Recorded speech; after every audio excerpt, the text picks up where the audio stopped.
thank you. So let me first introduce our first speaker, who is Dr. Jeremiah Osborne Gowie. Dr. Osborne Gowie is an award-winning researcher and teacher working at the nexus of science policy and natural resource management. His research focuses on understanding the role of social connectedness and network approaches in building adaptive capacity in complex social environmental systems. So Dr. Osborne Gowie recently completed his PhD at the University of Colorado, Boulder, and his talk will be focused on social capital, migration, and adaptation in Southwest Bangladesh. So Jeremiah, go ahead, please. Dr. Kariko, Bishajit, can you hear me? Okay, good. Thank you very much. All right, I'll just get started here.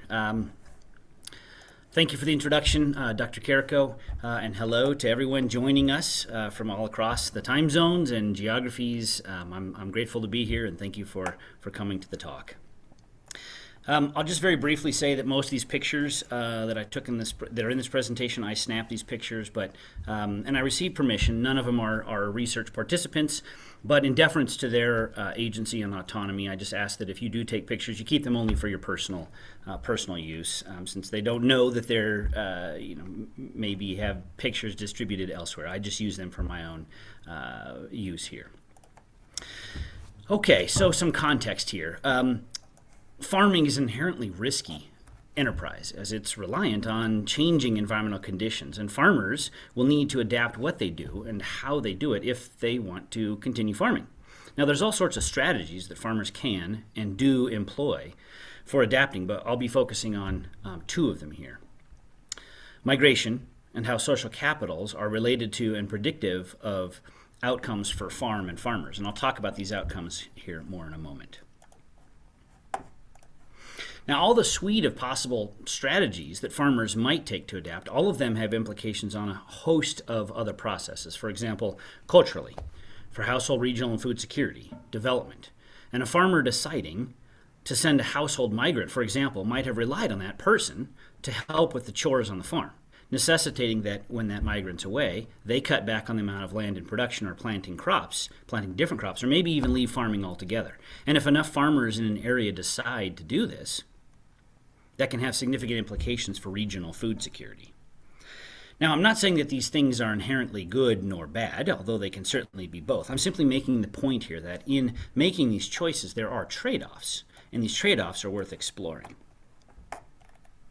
Now, a couple of ways that have long been studied to help people build resilience in systems is to help them adapt to whatever stressors and pressures they're facing, are building social capitals and migrating. So how do social capitals help people adapt? Well, social capitals broadly conceived are typically thought of like a social safety net, a set of resources that people can access, can call upon when needed, that will help them further buffer against some kind of a stressor, help them cope with a calamity, say.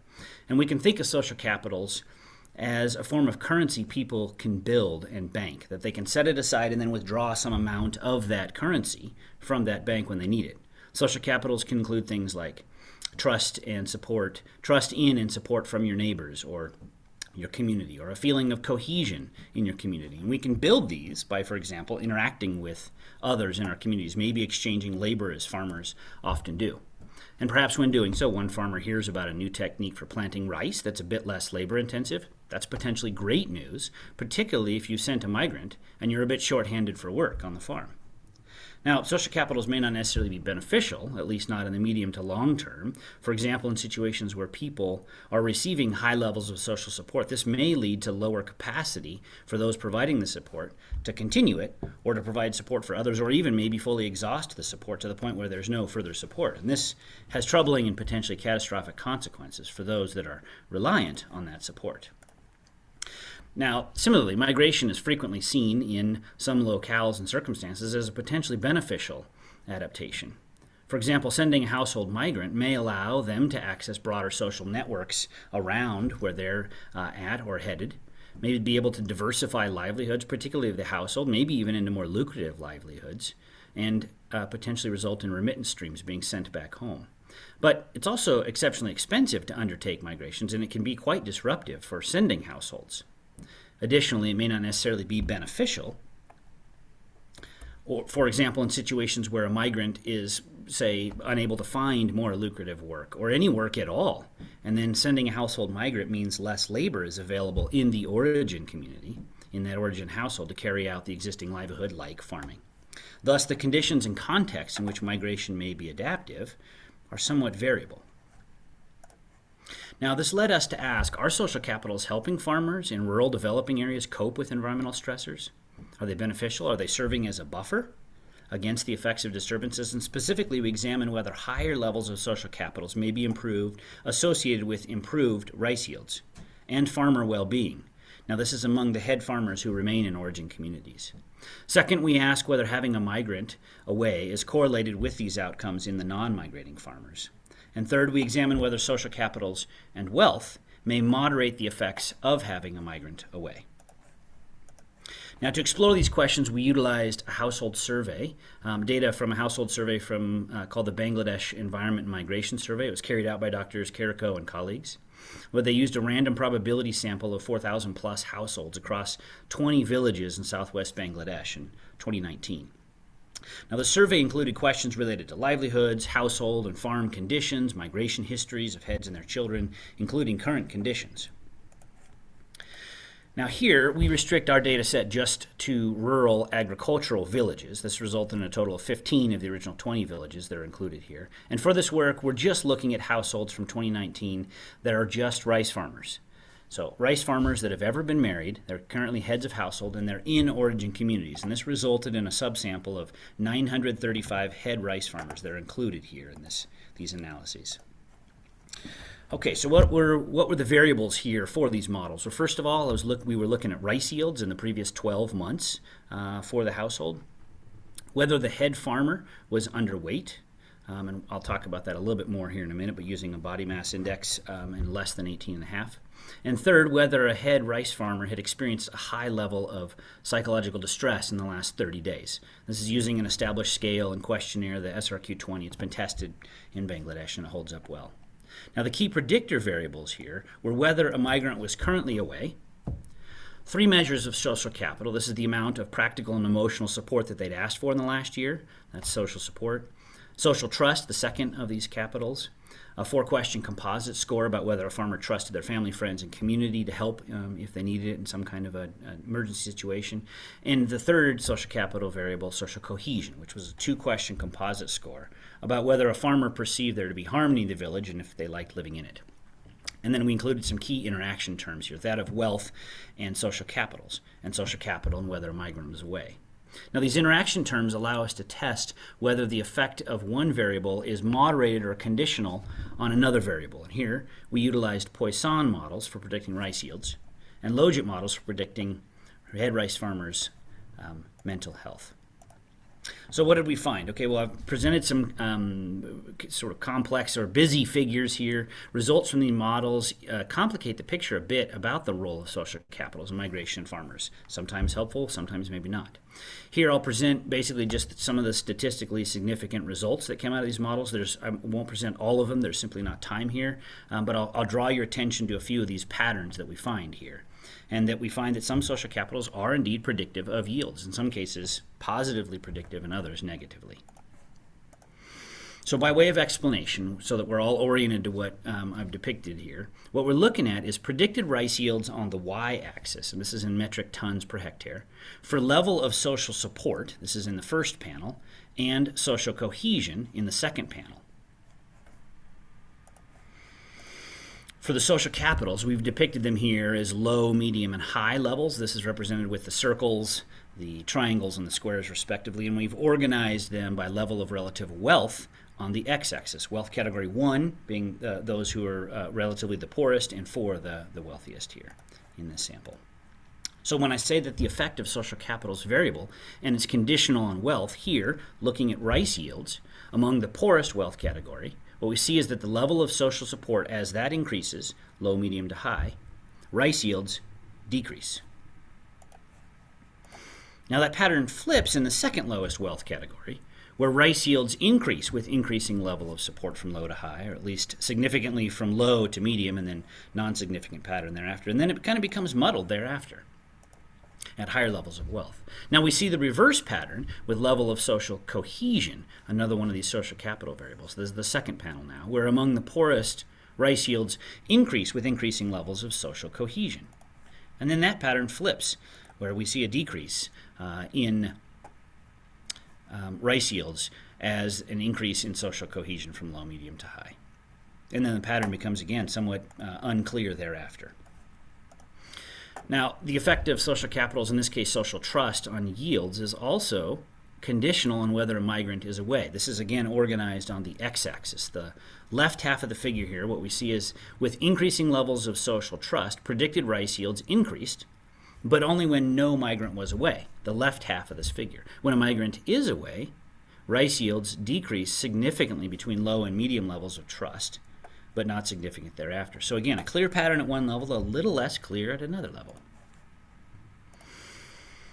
Now, while we ran models that were predictive of whether a head farmer used or was underweight, none of the key predictor variables nor interactions were significant. So we omit those results here. When it comes to whether a head farmer had experienced high levels of psychological distress in the last 30 days, two measures of social capital here, support and cohesion on the x-axis, panels 1 and 2, were significant positive predictors. That is to say that as social trust levels increased, again from low to high, the predicted probability that a head farmer would have experienced acute psychological distress increased significantly in most cases.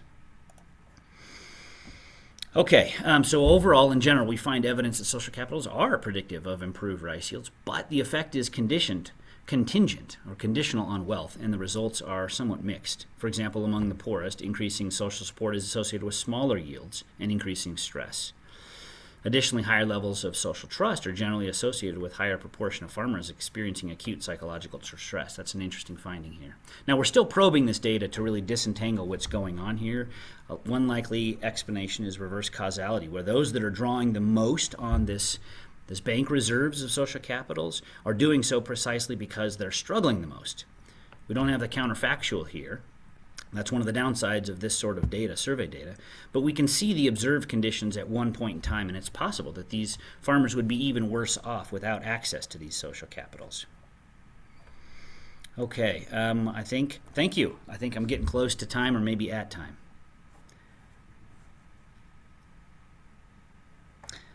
We had a team here, Drs. Carrico and Hafiz Rahman were also co-authors on this, and we had support from a number of funding sources to do this work. If you'd like to reach out to me, my email address is here. I think also it's in the email distribution. So thank you for your time. Thank you, Jeremiah. So if there are any questions for Jeremiah, you're welcome to put them in the chat or in the Q&A box. I'll just take one moment to see if anyone would like to ask a question. Bisha Sheet is asking a question. All right. Dr. Malik, please.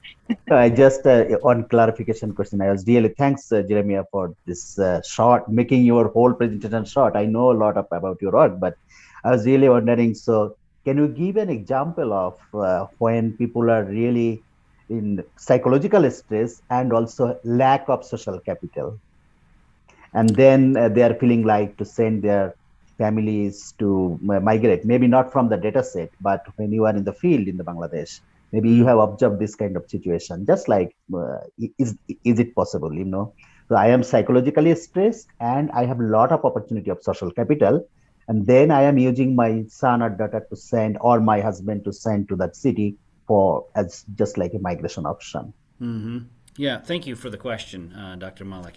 I can speak a little bit to it. As you mentioned, we don't. This isn't part of the survey data, but I can speak a little bit to this. What is interesting from the survey data is that there is a high proportion overall of people that are experiencing high psychological distress. It's like there's just a high level of stress that's sort of across the background levels, which is not all that surprising. So it could be something, as you described here, where there's a high level of stress and they're sending migrants away. In fact, that's probably what's happening with many of these households. I could disentangle this, and I appreciate that suggestion for a future way to look at this. For those that are at high psychological stress who have sent a migrant, looking at some of the other survey variables that we included here. Is it possible? Certainly. In fact, I think it's even probable, given that there's quite a high level of psychological distress, just sort of as a background level among all the survey respondents. Does that answer your question, Dr. Malik? Thank you. Thanks a lot. Yeah. And I see another question here too. Yeah, thanks a lot. Very interesting presentation. Also brings up kind of new combinations or ideas that you could think of. My question was that you use this term primary rice grower or primary rice. I didn't get that. How was that defined, and why was the BMI of that person, only of that person, taken into account? Yeah, thank you for the question.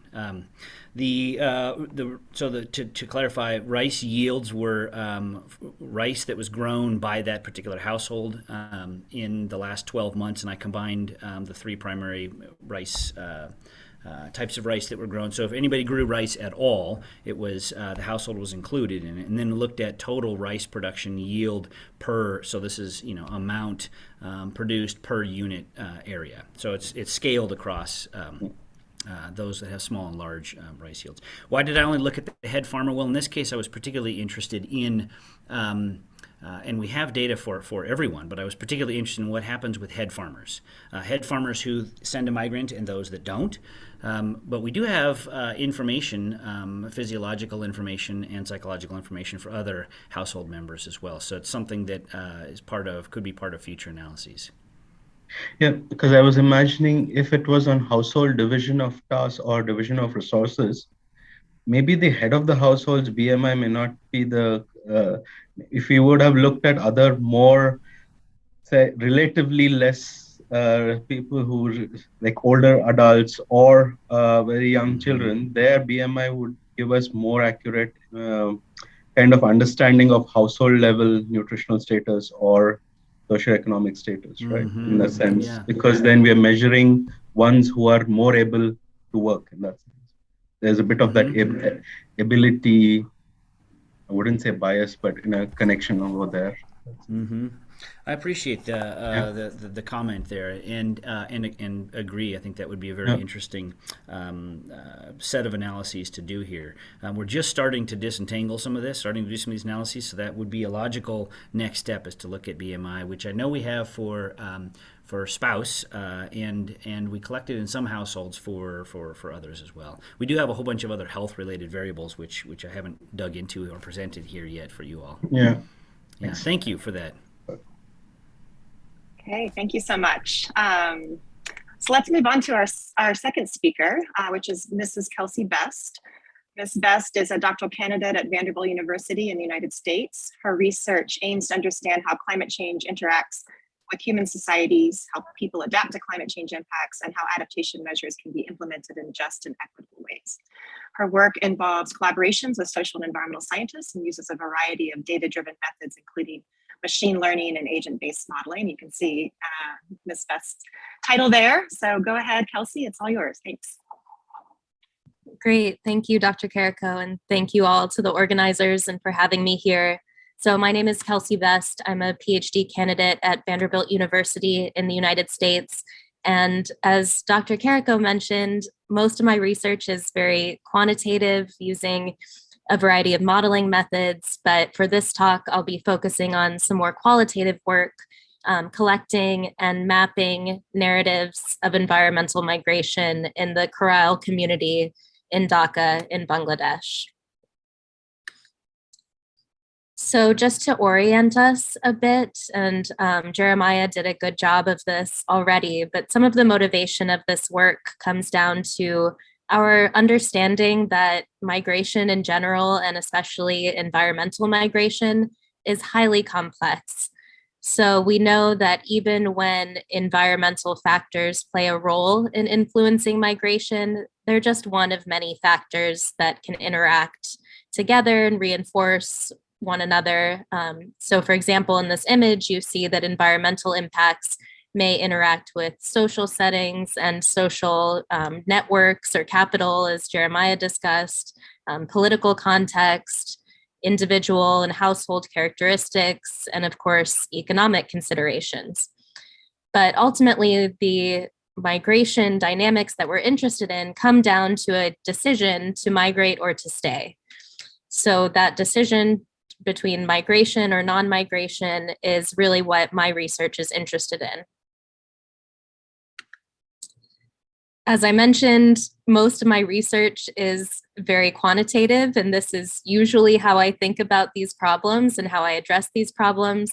So I use, for example, agent-based modeling to create simulations of environmental migration in Bangladesh. And I'm looking generally at southwestern Bangladesh using some of the data that Jeremiah mentioned, and seeing if I can replicate environmental decisions with a computational model. I've also used some machine learning and data analytics methods to look at the BEMS data, again, that Jeremiah mentioned. So generally, I'm thinking about migration in this very quantitative, technical way. But as I worked on my research and my PhD projects, I more and more began to understand that models can only capture so much. So especially when we're thinking about migration, and having visited Bangladesh a couple of times and talked to people there and heard their stories, I realized that there's real limitations in the models in terms of capturing the personal aspects of migration and the lived experiences of migration. So this kind of recognition of the limitations of the quantitative methods really led me to think about how I could learn from personal stories of migration and how I might begin to elevate those stories of environmental migrants. So, as I mentioned, migration is a deeply personal experience. It's also an embodied experience. It requires a migrant to physically move, potentially leave their home, start in a new place. So of course it's emotional. It's sometimes trying, sometimes there's a lot of hope or resilience or positive emotions involved, but sometimes there's a lot of challenges. So I just want to highlight some of these elements of the personal dimensions of a migration experience with this story from Anishore, who is one of the participants in this work that we interviewed, and has an incredible story of being a fisherman and being swept away in Cyclone Sidr. He really beautifully describes his terrifying experience of being swept out in the sea with the fish. He floated in a barrel for several days before he came back on shore. And ultimately, when he did come back home after this harrowing experience, he decided, after experiencing the loss of his home, that he would move to Dhaka. So he discusses how they weren't able to rebuild their home after the cyclone. So I came here. I had to come here. It was not my own wish. So we hear his own desires and aspirations in this quote. And he goes on to say that he eventually would like to return to his village. If I had money, I would go back to my village, but I don't have that option now. So we get this really rich information from this narrative, and we really can begin to see the emotion involved in the decision to move and potentially return home. So this project is really motivated by elevating the migrant narratives of current environmental migrants in the Corral community. It's supported by the Curb Center for Art, Enterprise, and Public Policy at Vanderbilt. So it's meant to be public facing rather than kind of peer-reviewed literature. So the goals were to work with collaborators at Dhaka University to identify and interview current environmental migrants, develop an interactive public-facing map in English and Bangla to highlight the migrant stories, and use this map as an educational tool about Bangladesh, environmental migration, and climate change. So it was a long process to conduct this work. I, of course, started by applying for funding with the Curb Center, and then I worked with Dr. Manarul Islam at Dhaka University to design our interview approach. We went through ethics reviews to ensure that the the approach would be respecting the rights of the participants. That was really important to us, of course, including making sure their privacy was respected, that they were consented in the process and would understand where these stories would go ultimately. We conducted the interviews, we translated them from Bangla to English and then back to Bangla when we designed our map. Again, it was really important for us to have the resources available in English and Bangla to ensure that they were accessible. We collected a bunch of feedback, and ultimately now we're sharing our final map. So for the interviews, my colleague at Dhaka University and his research assistants identified 10 environmental migrants in the Karao community in Dhaka. There were 5 men and 5 women with a range of ages and occupations. And I do want to note that we did reimburse the participants for their time. Again, this was really important, and the work was kind of rooted in this respect for the migrants, so respecting their time, their privacy, and their stories ultimately. So these interviews, and I use the word interviews, but really they were meant to be discussions. We wanted to learn a story. So rather than a very strict, regimented interview like we might use for a survey, these were more conversations. So there were general questions to guide the conversation, but we really wanted to hear from the migrants in their own words what the experience of migration and living in Karao was like. We did find that the most common environmental reason for migrating was riverbank erosion. Though there were a range of environmental impacts discussed, including the cyclone that I mentioned. There were a couple cases of drought and crop loss, but riverbank erosion was very common. And ultimately, we consolidated about 100 pages of interviews into our story map. So the method that we use to present this work is an ArcGIS story map. It's a free, open platform, which was really important for us because it's accessible. It's also very interactive and can support different kinds of media. So I'll show you the product at the end, but we can embed different kinds of maps, video, audio potentially. So it's very flexible. It's visually appealing. And we chose it because it is engaging, hopefully for a wide audience. And it's also compatible with cell phones. So we know that many people might be viewing on their phones, especially if they don't have access to a computer, and the map looks really nice on a phone as well. Okay, so I would like to try to walk you through very quickly and just show you what it looks like. We'll see if technology allows me to do this, but this is the map. It's called Our Land is in the River Now, which is taken from a quote from one of our interviewees. And it's meant to be, again, an educational resource that really first and foremost puts the stories of these migrants at the forefront.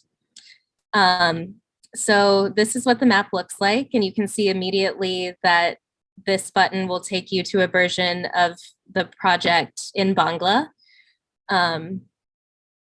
And we start right off the bat with a highlight of one of our interviewees' stories. And so I'll scroll through quickly. I hope you can see this.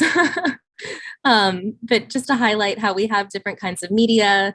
We have information about Bangladesh, especially for our international audiences that might not be familiar with Bangladesh. We hope that they can learn about it. You can see how these different kinds of data and media are really dynamic. And here we get into the stories. So we have highlights of the stories of our 10 migrants, along with really beautiful images where they present themselves in their environments. We ask them to take their photo in a way that they would like to be represented. So you can see all of our different interviewees. And we walk through the challenges that they faced in terms of migrating and then also returning, or also the challenges that they face in Karao and some of their aspirations ultimately. So I'll go back to my presentation now, but I do hope that you'll take a look at the final project. So we mapped where they were coming from and where they were going. Okay, and a couple key takeaways from this work. We did recognize several key themes from the interviews. So we heard a lot about place attachment to the origin. So and in many cases, a desire to return home eventually, though potentially limited by resources. We heard a lot about challenges that migrants were facing in Dhaka. So there were frequent fires that people discussed, water insecurity, general economic challenges. But we also heard a lot of resilience and optimism and real hope for the future. So I hope with this project, I can show that personal narratives can be a powerful educational tool internationally in Bangladesh and outside of Bangladesh. But also I think that we're starting to see that narratives can really provide rich data and insight into migration decisions. And this is my last slide, but I really just have some more questions that I hope we can discuss maybe later. But just thinking about how we bring more narrative into our research, thinking about how we can elevate these stories for potential political engagement, and generally how we think about data and whose story really counts in the work that we do. I would like to thank the Curb Center, my colleagues, and of course the migrants who shared their stories. And then I'll pause here.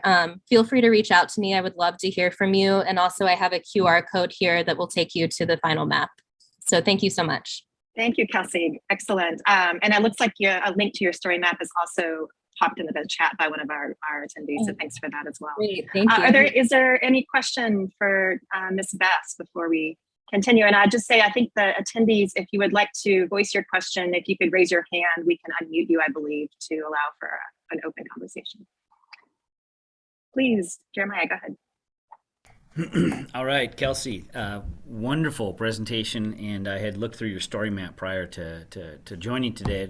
Fantastic. It's just so great to look through, and it makes things, I guess, more real when we're sitting behind a computer screen, knowing we're working with people and their real stories. Having this kind of context, I think, is so important. So great work on the story map.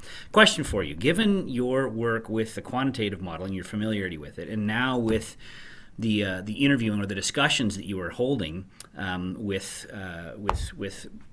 Bangladeshis, and your familiarity with both, you mentioned that modeling can only go so far. So it's sort of a two-part question. Where do you see the main gaps in the type of modeling work that you're doing with being able to reproduce the patterns that you're seeing? And how does the work that you're doing with the interview stuff then inform the models? Where's the best places where that kind of qualitative stuff informs these models that you're working on? Yeah, thank you for those questions. They are really important and difficult questions to answer. So I think, I believe in the quantitative and the modeling as well. I think it's very important.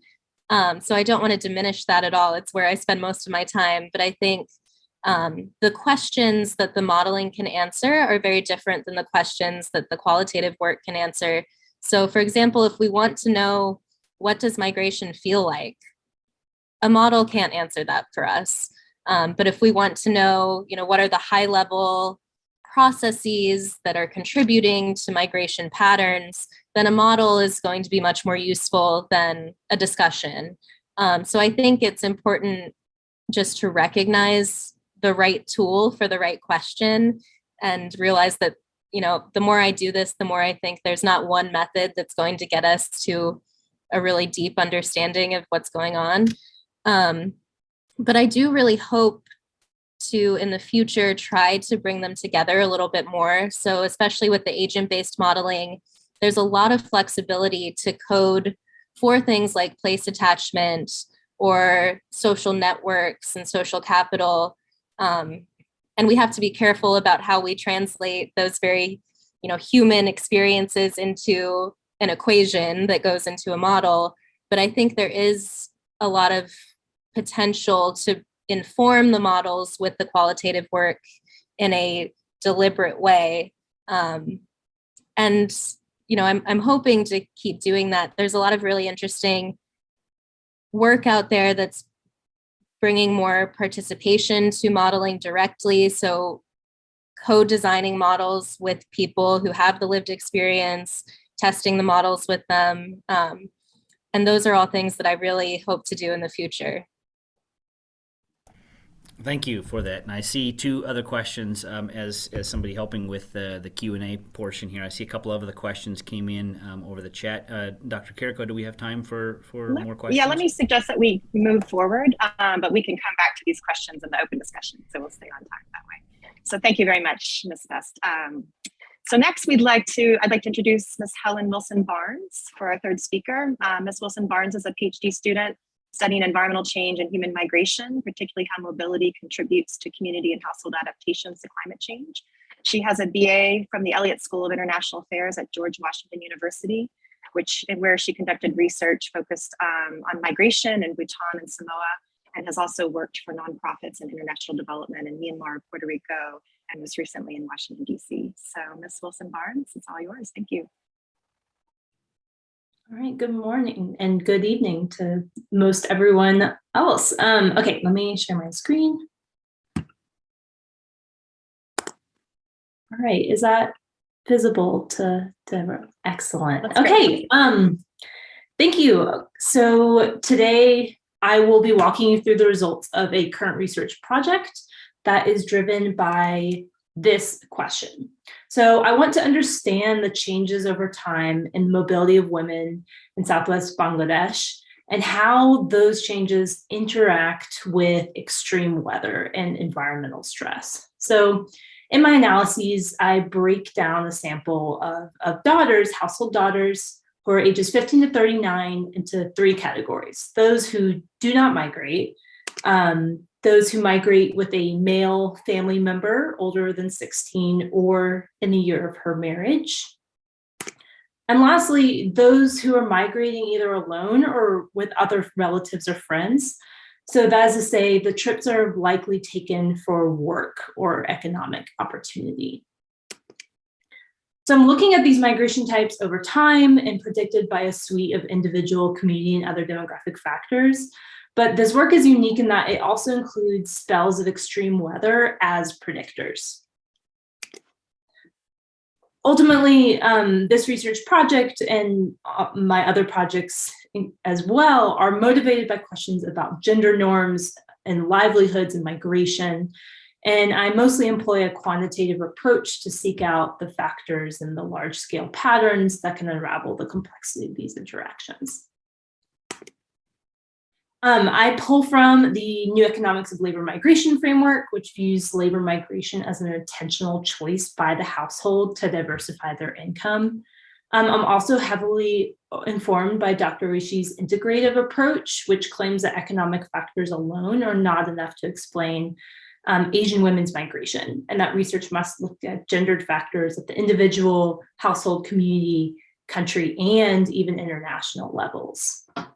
The hypotheses of this specific project are greatly informed by recent qualitative work in BOLA by Drs. Everson and Geese, who studied the household calculus of the social costs and the economic benefits that leads to migration or non-migration of women.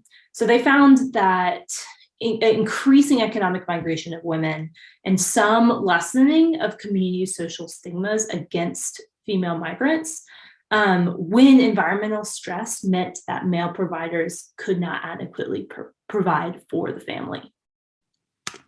So building off of that, my hypothesis are economic trips of women are increasing both absolutely and in comparison to familial migration trips.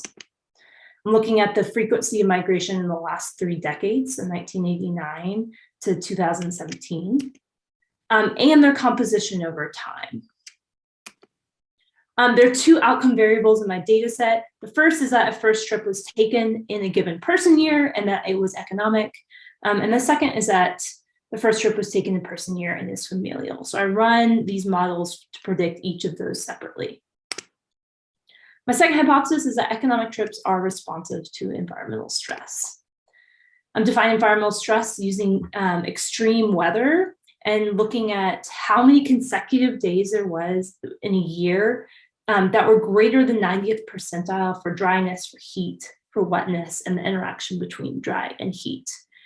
We use meteorological data from Bangladeshi weather stations that is interpolated to the MOSA level Extreme weather, such as these spells, has been shown by colleagues in this panel and others to affect agriculture and other land-based rural livelihoods. So I use a BIMS data set as presented earlier by my colleagues. I used a 2018 survey version of about 20 communities. The sample I use analyzes 2,800 daughters in 1,500 households. And I find that about 37% of households have a daughter 15 to 39 that migrates in the last 30 years, and 16% have a daughter that migrates likely for economic reasons. So of those trips analyzed, 60% are familial, great majority of those are for marriage, and the remaining 40% were categorized as economic trips. I break my models into 3 levels. I have the individual level characteristics, household level characteristics, which also include all individual level variables, and then these community plus characteristics, which includes environmental variables, the national level macroeconomic variables relating to the economy and the ready-made garment industry, and then all the individual and household level variables from previous models. So here we see the results coming from that. So what we see is a migration rate shown in migrations per 1,000 by year and type, and a control for age and community. So we see definite trend in the last 10 years, with tentative crossover seemingly occurring around 2013. Here's that same data by community. So we see this variation by community is evident in here. But now I'm going to quickly walk through the results of my models. So all have MOSA level community fixed effects, which are not shown. Results here are shown as odds ratios. So we find that age is important. The highest migration rate is for daughters who are 15 to 19 years old for both economic and familial migration. Marriage is important for both in different directions. So keep in mind that marriage migration is a majority of these familial migrations, so in itself is the largest category. Education is presented as a Z-score. So as education goes up 1 standard deviation, both types of migration are more likely. Year is not significant until 2014 to 2017, but the effect sizes here suggests increasing economic migration from a reference period of 89 to 93. And here's the household level model. So the same as before, but adding in household level variables, including if the mother has worked outside the home, which makes economic migration about 38% more likely. The education levels of mother or father. If the parents report that the father is a primary decision maker, which is marginally significant in suppressing economic trips and significant for encouraging familial trips. If the father head of household has relations or friends who migrated to garment producing districts. So this is time varying based on when those trips occurred, and use this to proxy social capital and the networks into places where we'd expect these gendered formal labor opportunities. So we see a nearly 50% greater likelihood of economic migration if this social network is in place. If the household cultivated agricultural crops, the area of land held, wealth of the household, and this is my working full model. So the MOSA fixed effects are not shown as earlier, and the year effects will be hidden in the subsequent slides. So I have a Z-score of the distance of the village to Dhaka. Estimate of the number of female employees of the garment industry. Though this is not significant, when I add this variable in, the yearly period effects are completely gone. So it seems a lot of the variation of those year effects, these period effects, are explained by the economic growth in Bangladesh. I find, and whether the household cultivated that year, so that's the same as the cultivates variable in the prior models. So the addition of this model is I interact whether household cultivated last year with the extreme weather spells last year. So they have been centered on the MOSA's average yearly spell duration. And I did not find significant relationships if I predicted migration with the weather spells this year, or if I did not interact them with whether the household cultivated land or not. So all the main effects are non-significant here. So here's these marginal effects of dry, wet, and hot spells. 0 are the effects on non-agricultural households, and 1 are on agricultural households. The crossover here for all 3 is what I find very interesting.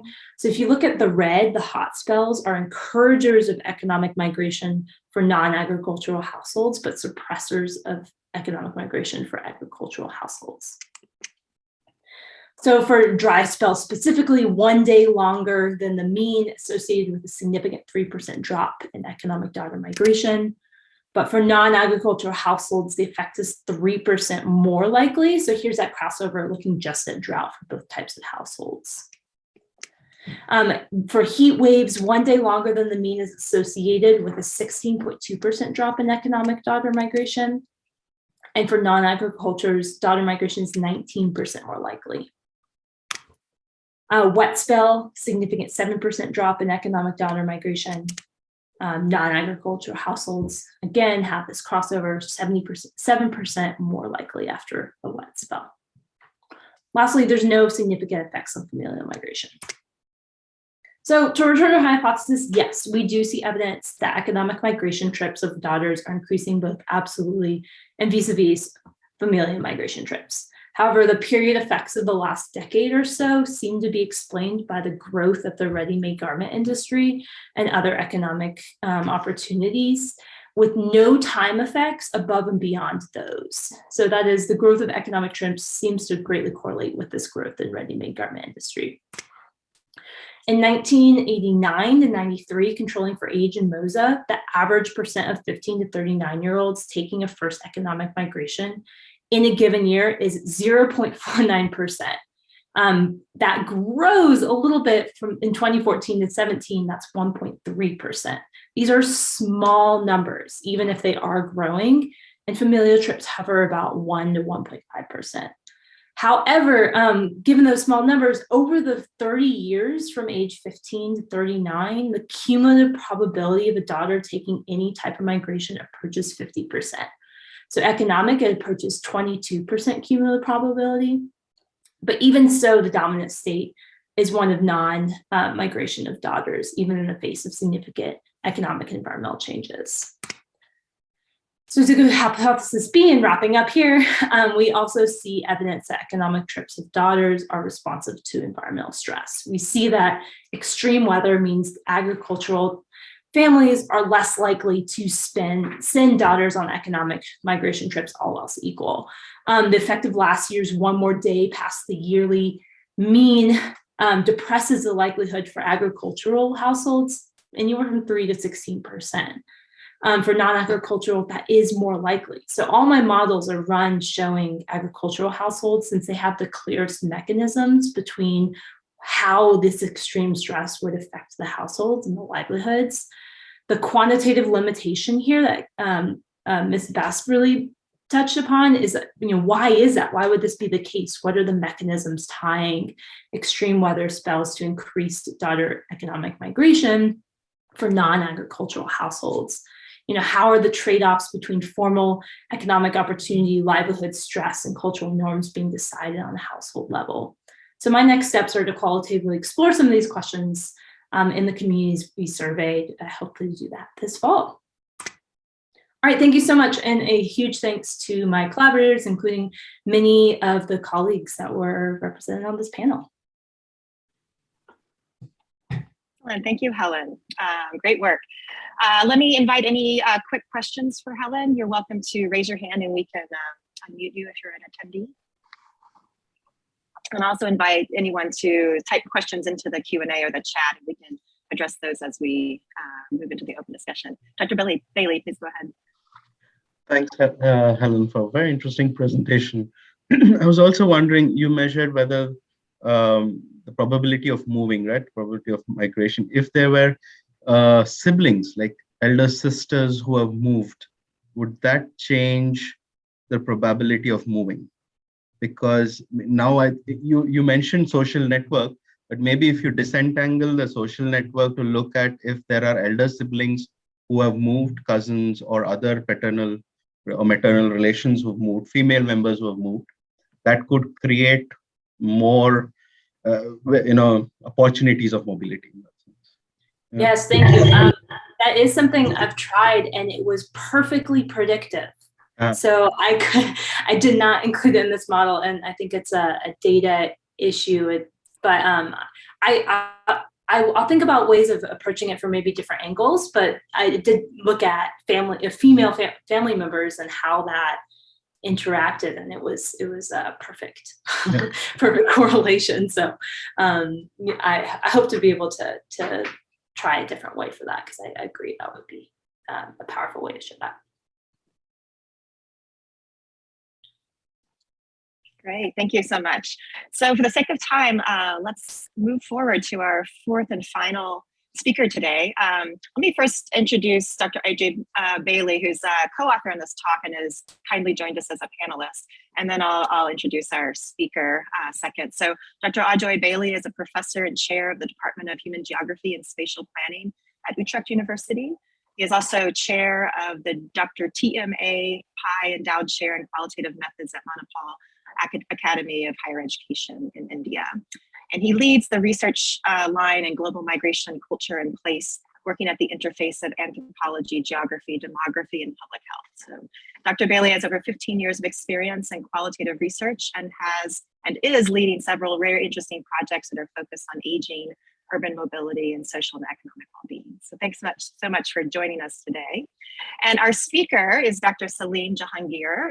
He is a postdoctoral fellow at the Transdisciplinary Center for Qualitative Methods at the Prasada School of Public Health and Manipal Academy of Higher Education in India. His research interest is in the interdisciplinary fields of population, aging, social geography, public health, and gender and care. And his expertise is in qualitative research and methods. So Dr. Salim, please go ahead. Thank you. Thank you. I'm in the introduction. Let me share the screen.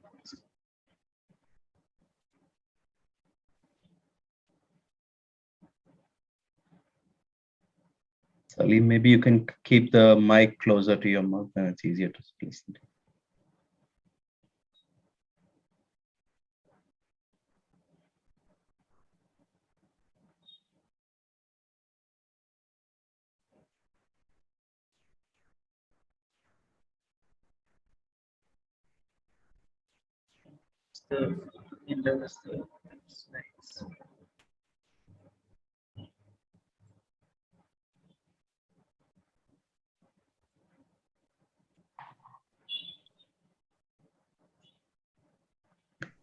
Hello everyone. Good morning and good evening. As somebody introduced me, Salim Jahangir, postdoctoral research fellow at as we have seen in our last three presentations, we have seen the quantitative studies and model-based studies. But this is based on qualitative methods. This study is part of our water, climate, and the future deltas seed trend project on human cost of shrinking deltas, adaptation pathways of vulnerable groups in three Asian deltas, including Indian delta, Sundarban, and apart from that, there's two islands of Thailand and Taiwan.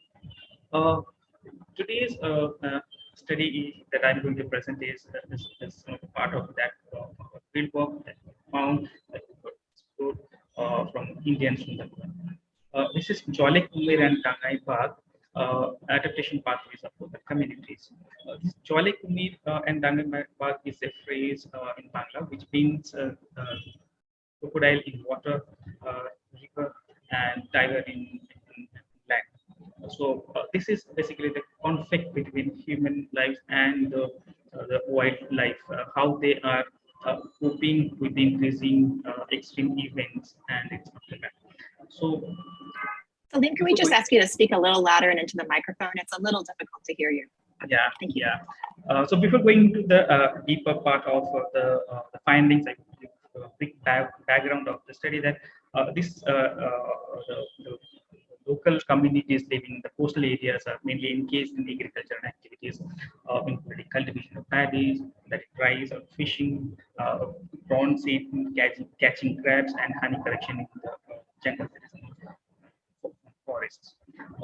If you see the historical the background of the settlements during the British colonial period of late 19th and early 20th century, where the people were migrated from the neighboring district of Midnapur and from the central part of India, Chhattisgarh, and the settled in this period. Basically, they were forced brought here to cut the trees and bring the marshy track under the cultivation areas to increase the revenue for the Britishers.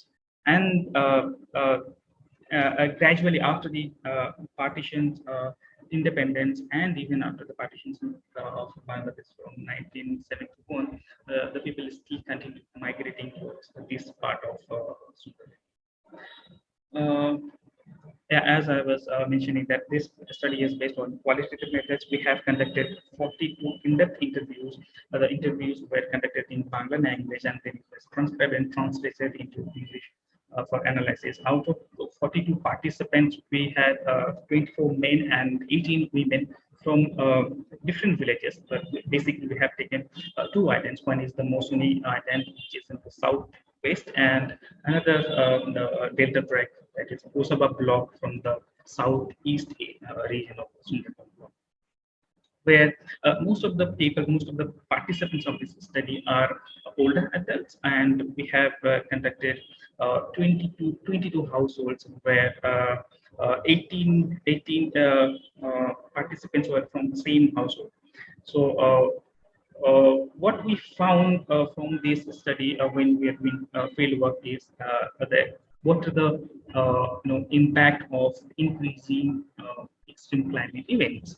Most of the participants, they accepted that in the recent 1 decade they have experienced much more frequent climate change induced extreme events, particularly cyclones.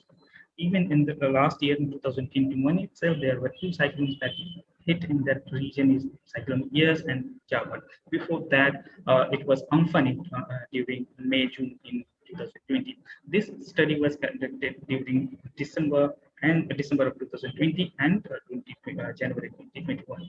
That was the period when people were gradually, getting some people were trying to cope up with the situation. They were trying to repair their aftermaths of Cyclone Amphan, which destroyed the lives and properties of the people living, particularly in the coastal region of islands of Mosuni and Gosaba block. What we have found that the greatest impact of the cyclones or the saline, the inclusion of saline water from the river, because most of the participants said that their livelihoods depend on the tides, because if there is a storm surge, and that is during the high tide, so that will have greater adverse effect on their livelihoods. One of the cyclones in 2009 called Aila, which has greatest impact on, or the most severe impact on their livelihoods, which have destroyed everything. On the right side, you can see the uprooted trees, where we have seen that it was completely destroyed by Cyclone Aila in 2009, and even the latest cyclone in 2020 during the field work, that was Cyclone Amphan. So when we were investigating their impacts on their livelihoods, it is said that the most greatest impact was on their agricultural activities, because when there was intrusion of saline water, the agriculture, there was a loss of fertility, so that they could not cultivate crops for next 3 or 4 years. So they had to choose for alternative operations.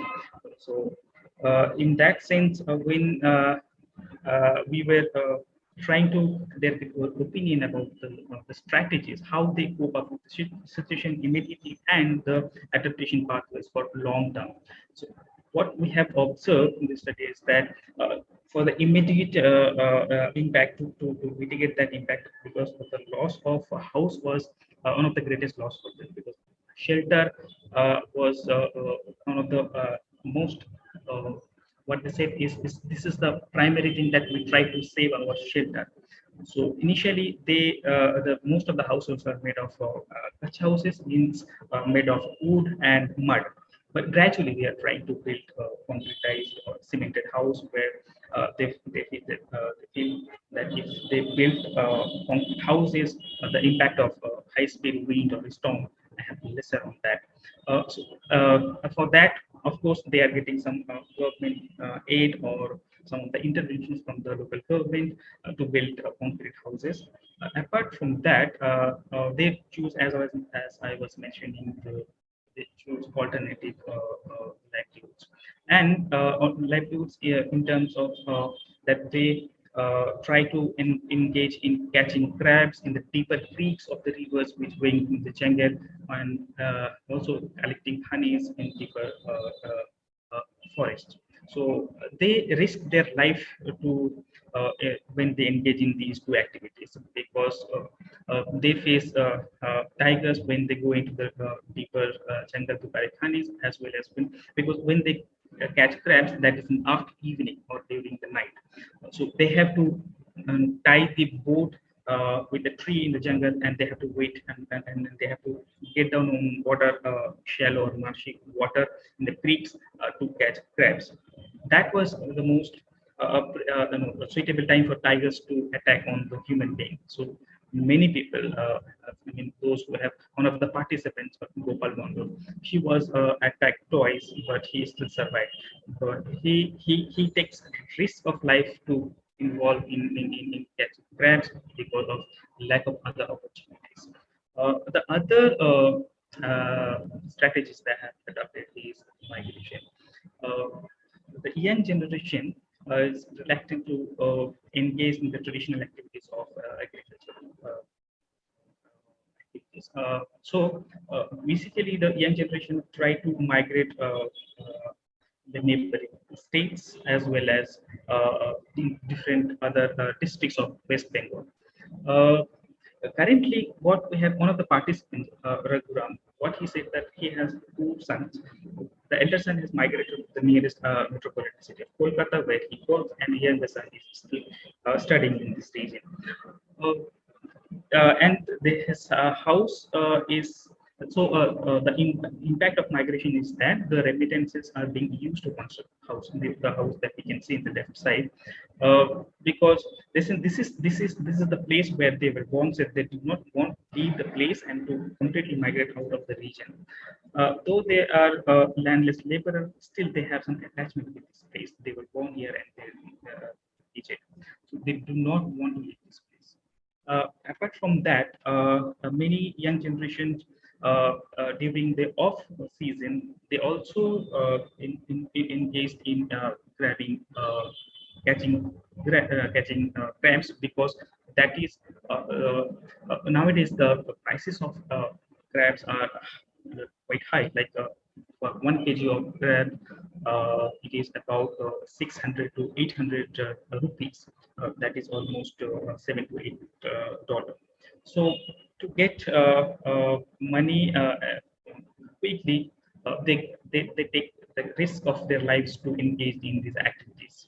Apart from that, we have looked into this study from the cultural perspective, not only from the migration or language perspective, that how cultural activities or practices impact on their livelihoods. So they believe almost all the participants who were engaged in agricultural activities, or most often who are engaged in catching crabs and who goes to jungle to collect honey, they believe in one of the beings whom they consider as protector.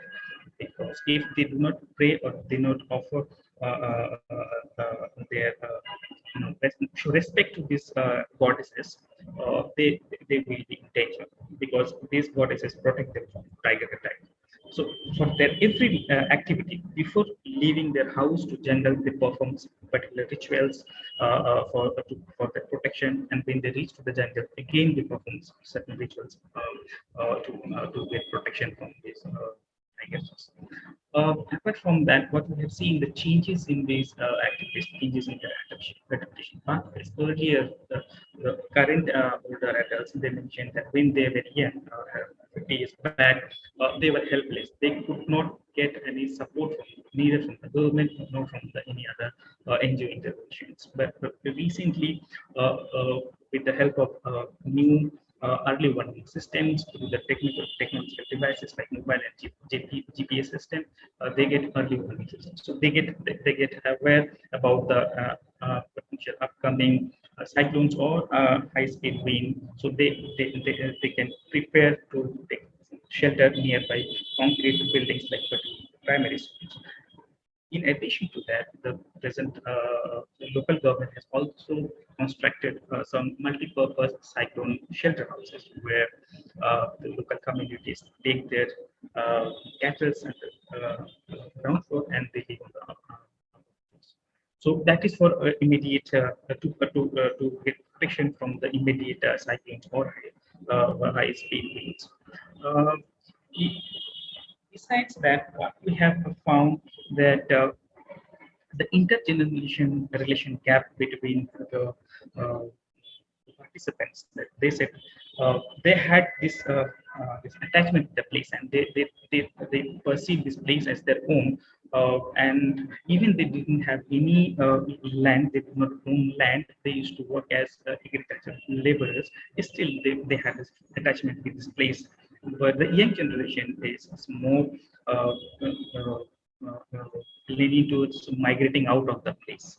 Though, because they want to earn more in less time and they want to earn money for their want to construct the house. So constructing house is most important for their survival there in those particular coastal islands.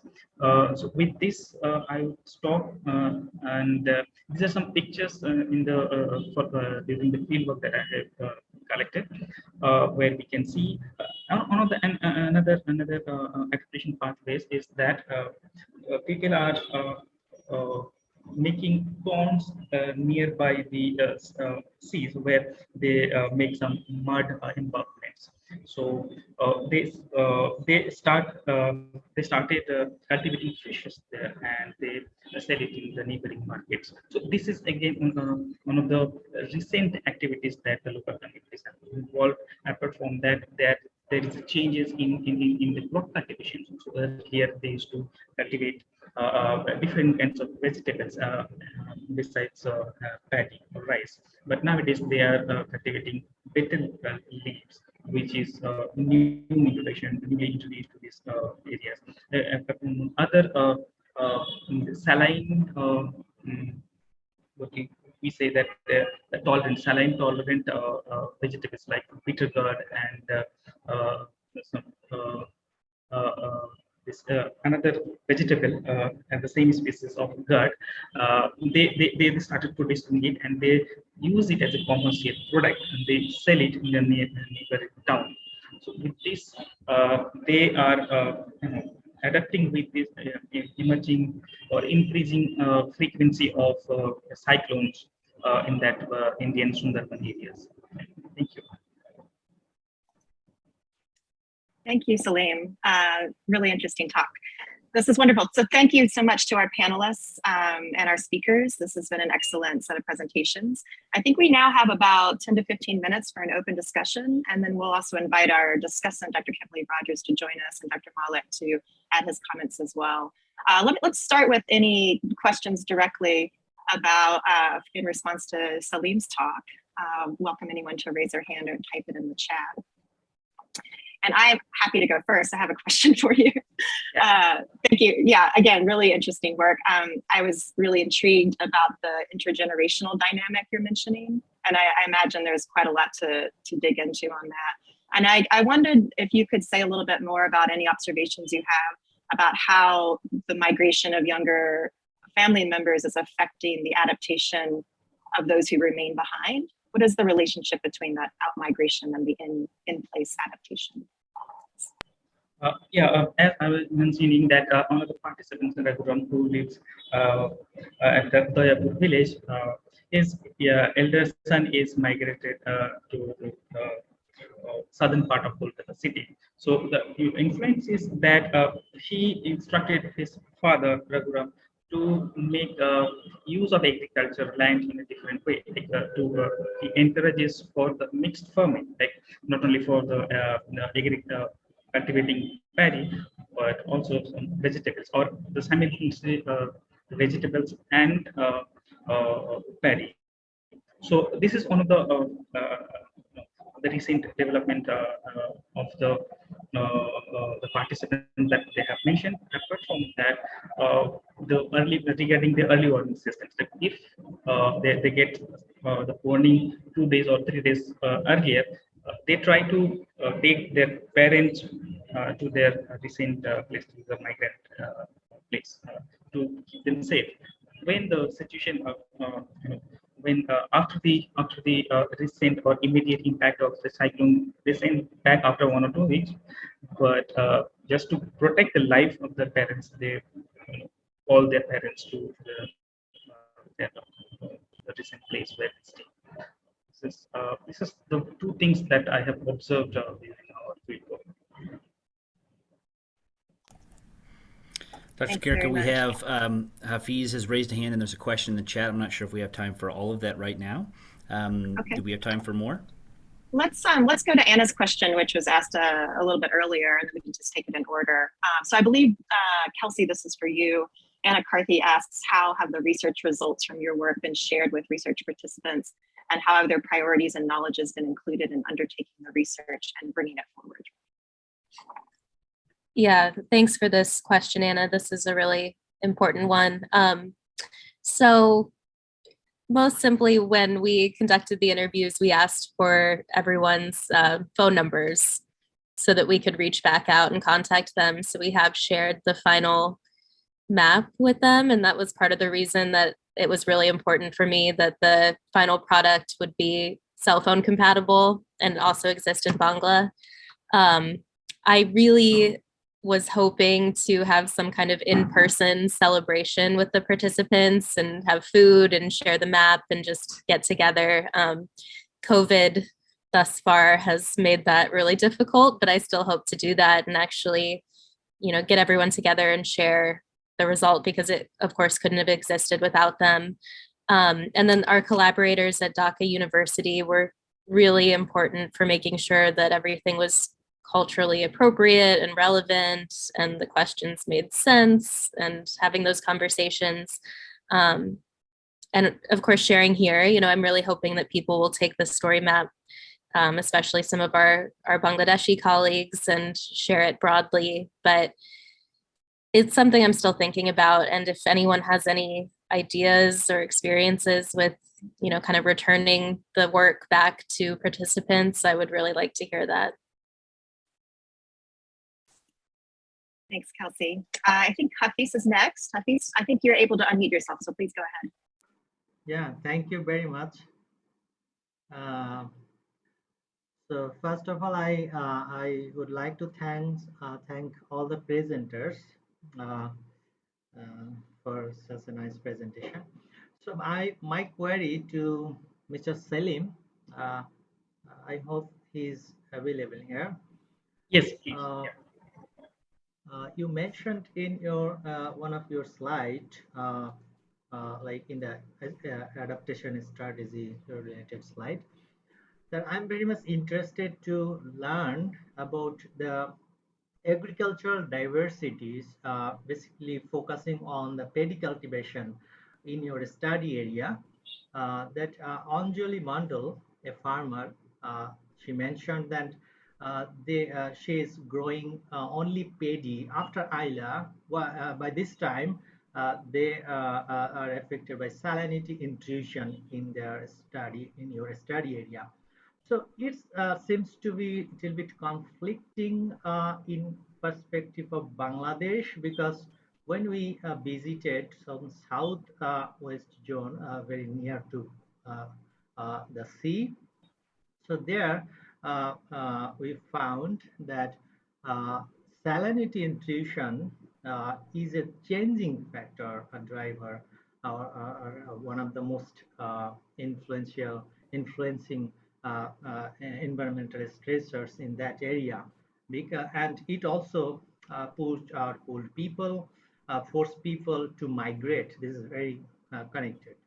So my question is, so do you have any special type of paddy? Or I mean, what kind of paddy are they growing there? That is, you mean, is it salinity, salt tolerant, special kind of paddy? So if I can learn it, then I think we can share this idea with our farmers in the coastal areas, living in the coastal areas people. So we can help those farmers not to move if we can share this idea. Can you share if there is anything? Yeah, thank you, Dr. Mr. Rahman, for this. Uh, when we were interviewing regarding the impact of saline, intrusion of saline water into the agriculture, we uh, it was quite interesting that those who were living in the Mosni Island in the southwestern part of it, like, they have adapted or they have introduced newer kind of newer crops, those who were saline resistant. So the Anjali, the participants who say that we cultivate only paddy right now, but when I asked the same question, that how uh, you are producing paddy over here, because the salinity, saline water has destroyed the fertility. So what they said, that we bring the seed from the neighboring town, district headquarters, that is from the South 24 Parganas, and there is a circulation of distribution of paddy seeds from the block level, that is, which is the administrative level, which they provide a certain group of people, like those who are the people like below poverty line, they are entitled to get seeds, particularly those who were affected by the saline intrusion. And with their identity card, with their locations, they get this facility. But these are not that much of productive, or the yielding of those paddy is not as equal to other variety of paddy. So this is for only survival, that they can produce the rest, because the economic constraint is the main barrier for them. Just to eat and survive there, they get this paddy and they can cultivate for twice in a year. Apart from that, since the lady, the Anjali that is living with her husband there, her son is a migrant laborer going to Andaman and Nicobar Island for years. So they are bound to cultivate rice, but in that particular area, they do not have any other place to migrate. They do want. So there are many different factors that are playing role for adapting or coping strategies like that.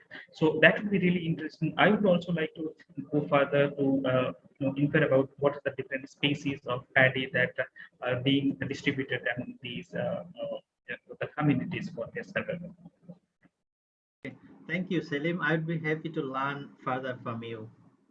Yeah, that I would also be very happy to share this. I guess share this information in our next phase of objective again. Yeah, thank you. Thanks very much, Hafiz, for the great answer, Salim. Let me now invite our discussant, Kimberly Rogers, to unblock herself and join the conversation. Kimberly, Dr. Rogers is an assistant professor at the Department of Coastal Studies at East Carolina University and has a background in geology studying evolving sediment dynamics in river deltas in South Asia, but has also extended her work into the social sciences and asking questions about how households are managing and responding to sediment dynamics and climate change impacts. Kimberly, I don't know if you'd like to chime in with any questions or reactions. We do have a couple of other questions that we might try to get to, but I'll just invite you now to say a few words if you'd like. Sure. Thank you, Dr. Kariko. I just wanted to say thanks to all of the speakers today and Farbi Shajit, Dr. Malik, for putting this excellent forum together for us to meet today. Most of my observations are that there the take home over all of this is that migration is a very complex and complicated decision. It is not a straightforward process for a family to decide whether to move themselves, to send a son, to move a daughter, to send a daughter away for different reasons. So there's not really, a very clear message that emerges from why people migrate. And I think this is in a way, this is almost an intuitive sort of a response. We know that it takes a lot of different considerations. But I find, very, very interesting that this relationship between well-being and migration that Dr. Osborne Gowie spoke about this morning, that yields decrease in agricultural communities when migrants are away and trust is low. That emphasizes the importance of social capital and the influence of social capital, both on migration as well as agricultural output. So yields increase when a migrant is away and trust in social capital is high, which to me says that there's quite a bit of importance in the way a community comes together to help one another in a time when there's high environmental stress. I think also one of Dr. Osborne Gowie's findings that is really intriguing, and Jeremiah, you can help me if this is not quite there, is that you see evidence of higher levels of social capital relates to higher distress, but it's really not clear, and there's more work to be done on that. I thought that was a really intriguing finding. And perhaps when we have the bigger discussion after this, you can perhaps speak to that a little bit. One of the things that Kelsey, Ms. Best, showed us today was that there is an importance of using mixed methods. That to me was the biggest takeaway, is that the quantitative data can give us quite a bit of insight, but you do need the qualitative, the stories, the information from talking to people, the observations on the ground to really give those numbers context. And, again, kind of reinforcing the idea that it's a really complex decision to migrate, is that migration is a deeply personal experience. And I think the stories and the story maps really pulled that out. From the physical process standpoint, I thought that, the most common reason for migrating, at least for the community in Corral that they talked to in Dhaka, is riverbank erosion. And that shifting from, there's certainly in the southwest part of Bangladesh, and from Salim's talk, we heard from either that part of India, very close to that border, salinity intrusion seems to be very problematic, but riverbank erosion is also significant. And for people who are coming from Bola and other parts of central Bangladesh, where river flows are very high, you lose your land, you don't have much that you can do. So moving to other places is a solution. And Helen showed us that, the women, there's a significant dimension to female migration, particularly by daughters. Economic migration tends to be higher if there's a social network. I thought it was really intriguing that if a mother has migrated, there is likely a higher rate of migration by a daughter in the family as well. And that a lot of the results that Helen is seeing is that there is a relationship between the growth in the garment industry and migration of daughters. And finally, Salim's wonderful overview of what's happening in the Sundarbans in India. Very similar sorts of adaptations on both sides of that border, but also, these more saline tolerant crops are coming from, seeds in neighboring districts. It seems to suggest that there's also an importance on, there is important social networks. Social capital also tends to be an adaptive strategy for people living there, as well as using things like early warning systems to help younger members of a household make sure that their elders are safe when a cyclone is intended, as well as the importance of religion and the cultural motivations around adaptation. So it's really interesting things coming together here. And I look forward to hearing if we have a little bit more time for discussion to kind of unpack some of these things. And we're seeing the threads between them as well. And I thank all the speakers again. Thank you, Kimberly, Dr. Rogers.